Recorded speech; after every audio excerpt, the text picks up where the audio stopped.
Volvo's new car in the upper middle class is the S90. We now have a closer look if this car is as good as its competitors. Let's start with the exterior design. The most important design feature of the new S90 at the front is for sure this slightly curved grille here with its 23 upright bars.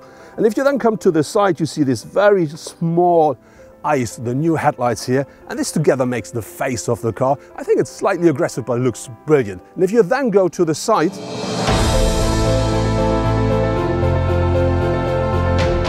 here we find these big wheels. They go up to 20-inch and they give the car a solid stand on the road. The rest of the side, I think, is simple and clear.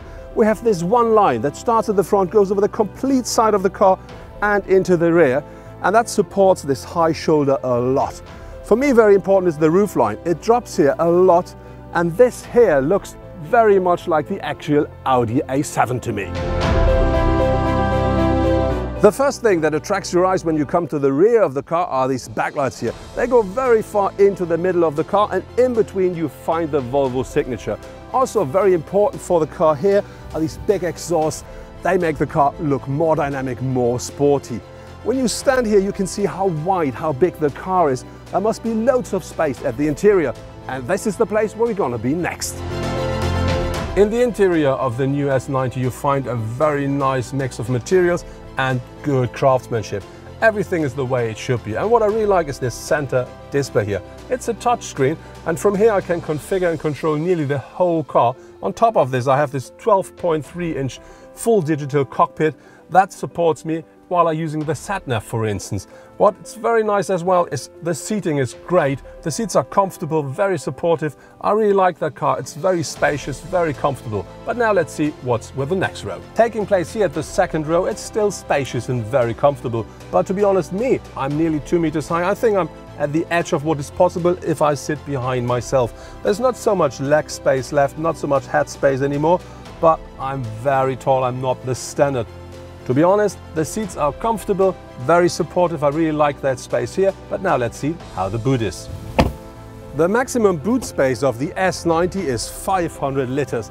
That should be enough for everyday use. If you need a lot more, you have to wait for the estate for the V90, because that one offers more than 1,500 liters. But now let's see what's under the bonnet. Volvo offers 5 different engines for their new S90. There are 2 diesel and 2 petrol, and their power range goes from 190 up to 320 brake horsepower. The 2 more powerful versions of these engines have all-wheel drive on board as well. And if you miss real power or 6 cylinders, there is another plug-in hybrid version that offers 407 brake horsepower. For all engines, the 8-speed automatic comes as a standard. But now let's see how our test car drives.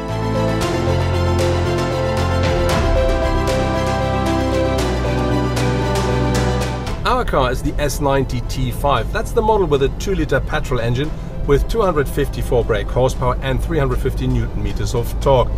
Like all the others, we have the 8-speed automatic gearbox on board, and this package works well. The car is easy and nice to drive. The sound level here at the interior is very low. It's a pure pleasure. But if you want to drive a bit more sporty, it sometimes sounds like the engine must work too hard. This is only a 4-cylinder, so I think I missed the 6-cylinder engines. The cure might be the offered plug-in hybrid model, which offers 407 brake horsepower, but I still think if you offer a car like this, you should also offer a 6-cylinder engine as an option.